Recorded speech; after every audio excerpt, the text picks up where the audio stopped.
Na karibu tena mpenzi mtazamaji, tunaendelea kujumuika kwenye kipindi Mwangongozini katika runinga yako ya MBCI, na siku ya leo tunapigia darubini sekta ya elimu, na tumeweza kupata nafasi kuntu kabisa ya kuweza kujumuika na katibu mkuu wa chama cha walimu nchini KNUT, Bwana Colllins Oyuu, ambaye anatupatia mahojiano ya kwanza kabisa tangu kuchaguliwa kwake katika afisi hii, na tunaangazia masuala mbalimbali ambayo yanaathiri sekta hii. Na kabla tu ya kuweza kwenda kwenye pumziko, Bwana SJ ulikuwa unaangazia baadhi tu ya hatua ambazo zinaweza zikachukuliwa, labda vile vile kuweza kupunguza zile shinikizo ambazo labda tumeziona katika shule ambazo labda kwa wengine wangefikiria kwamba ndio ambayo imeweza labda kuchangia hali ya msuko na visa hivi vya uhalifu ambao tunaona katika shule mbalimbali. Kuna wale ambao labda vile vile wangesema ya kwamba kuna hitaji ya kuweza labda kurejesha baadhi ya mazoezi mengine ama baadhi ya yale masuala mengine ambayo ni muhimu kama masuala ya michezo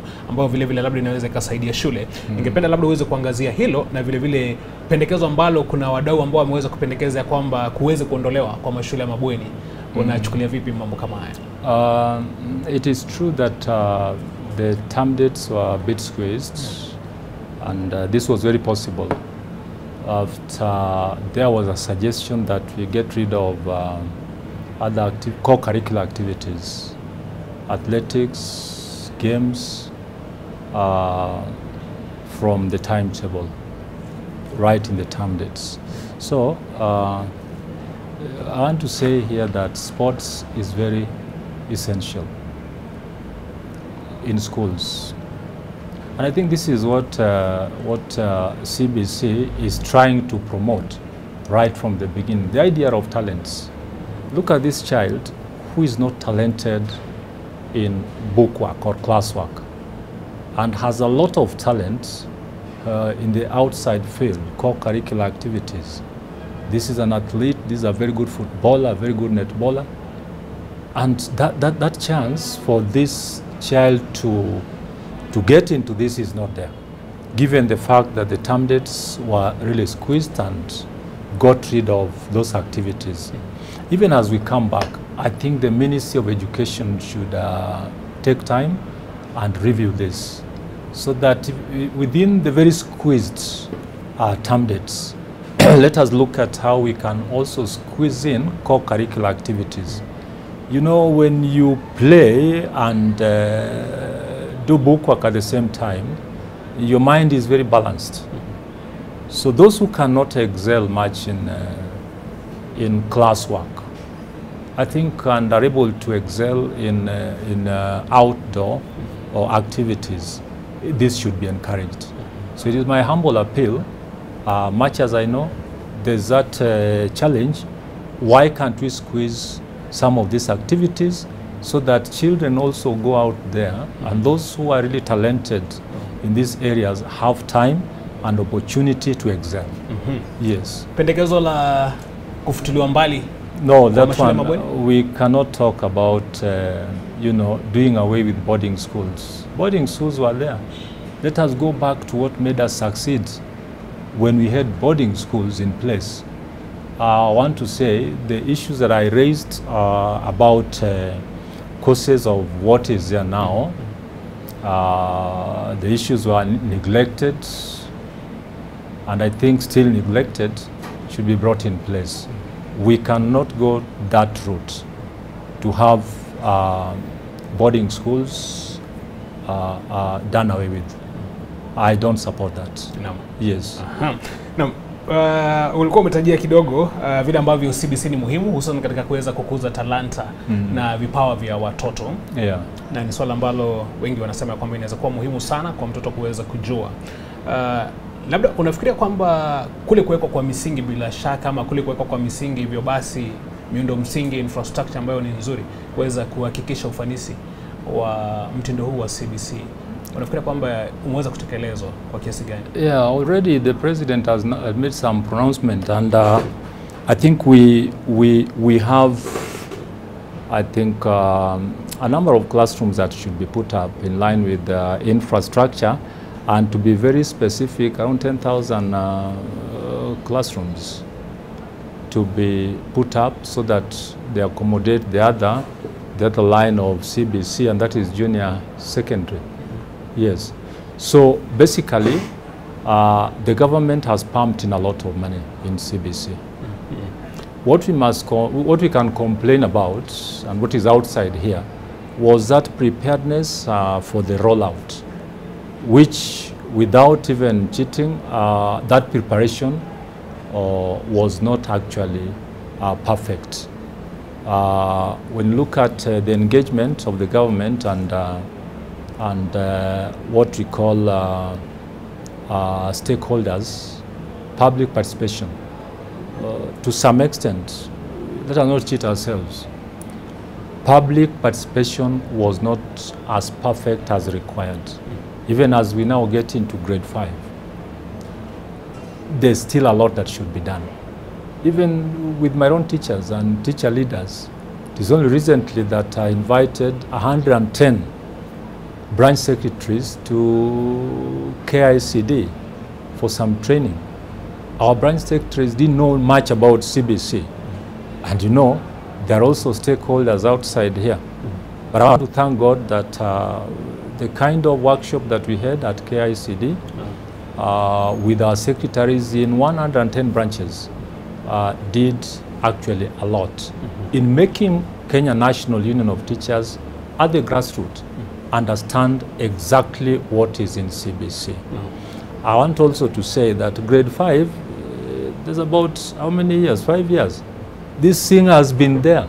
And as we get into grade 5, you can imagine what the government has invested on the same.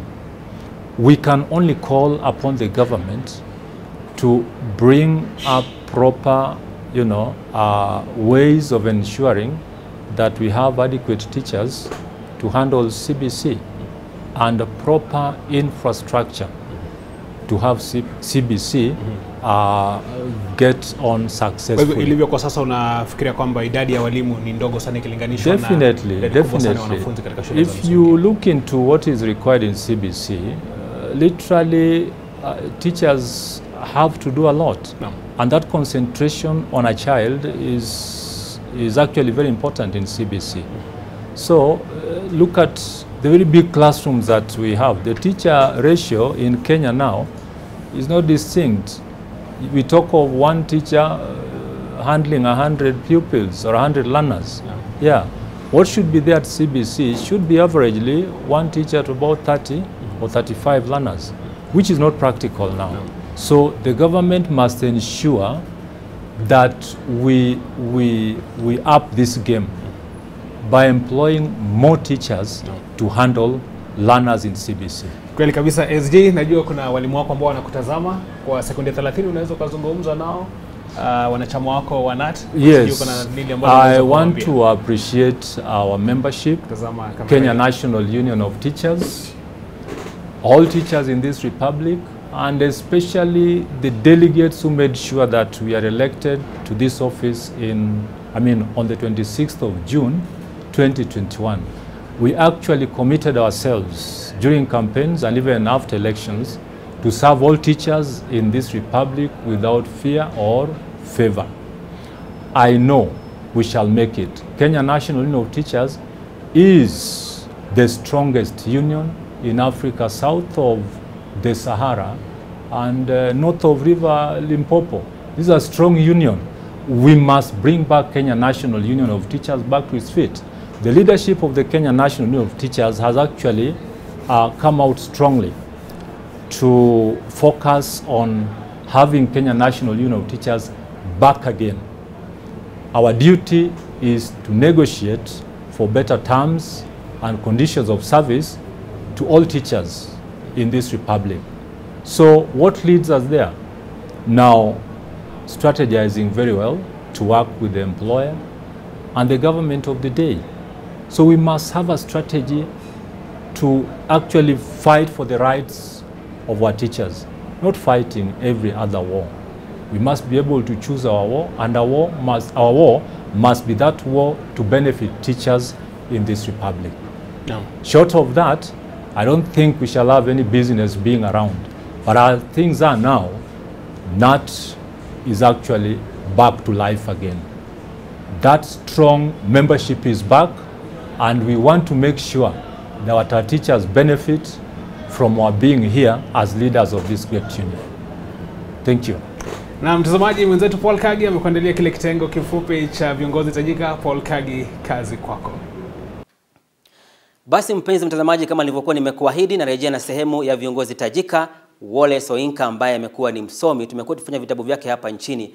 Na huyu jamaa alizaliwa tarehe 13 mwezi Julai mwaka 1934 katika sehemu ya Obekuta karibu na Ibadan, Western Nigeria, sehemu za magharibi mwa Nigeria. Amesomea Government College kule Ibadan na katika mwaka 1954, vile baadaye akaenda katika chuo kikuu cha Leeds. Alafu miaka 6 akaenda kule nchini Uingereza kuweza kusomea mambo ya kucheza michezo ya kuigiza madrama, na vile akaanza kufanya kazi katika Royal Court Theatre. Wallace Oyinka aliweza kupewa basari mwaka 1960 ya kuanza kusomea Rockefeller basari kusomea mambo ya African drama. Ndio maana akaanza kuandika vitabu vingi vinavyohusiana na michezo ya hapa Afrika. Amesomesha drama na fasihi kwenye vyuo huko Ibadan, Lagos, Nigeria, na vile sehemu za Ife. Na mwaka 1960, mpenzi mtazamaji, akaanzisha theater yake ambayo alikuwa anaita Oresun Theatre Company. Wallace Oyinka alikamatwa mwaka 1967 kwa sababu ya makala ambayo alikuwa ameandika inaitwa Ceasefire, na akafungwa kwa muda wa miezi 22. Ameandika vitabu 20 ikiwa pamoja na michezo na mashairi, na mojawapo kati ya vitabu ambavyo ameandika imekuwa ni maarufu hapa nchini miaka hapo nyuma, nadhani miaka ya hapo 90 katikati hapo, ni kitabu kinaitwa The Trial of Brother Jero au Masaibu ya Ndugu Jero. Ilikuwa ni mojawapo kati ya fasihi ambazo zilivuma sana hapa nchini Kenya. Mwaka 1986 aliweza kupewa tuzo la amani la Nobel. Namuona hapa wakati akipewa tuzo la amani la Nobel, namuona hapa akipokea chanjo ya COVID-19. Lakini kuna maneno ambayo amewahi kusema ambayo hakika yamekuwa ni muhimu zaidi katika vitabu vyake na katika nchi ya ama bara la Afrika na dunia nzima. Akasema, the tiger does not proclaim his trigitude ama trigitude, he pounces. I take it again. A tiger does not proclaim his trigitude, he pounces. Pia alisema, no one is rich enough to buy yesterday, but if you hustle hard, tomorrow could be yours.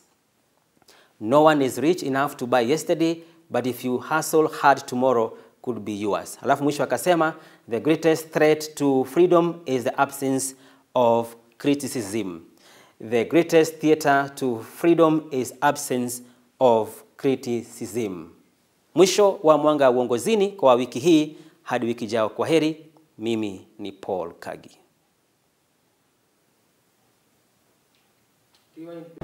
Na shukrani sana Paul Kagi. Katibu mkuu chama cha walimu nchini KNUT, Bwana Colllins Oyuu, shukrani sana kwa muda wako na vile kwa kuweza kuchangia maelezo mbalimbali kuhusiana na sekta ya elimu, na bila shaka tunatumai kwamba Mkenya na vile mwalimu na wadau mbalimbali katika sekta ya elimu wameweza kupata mwelekeo wako kwa njia nzuri.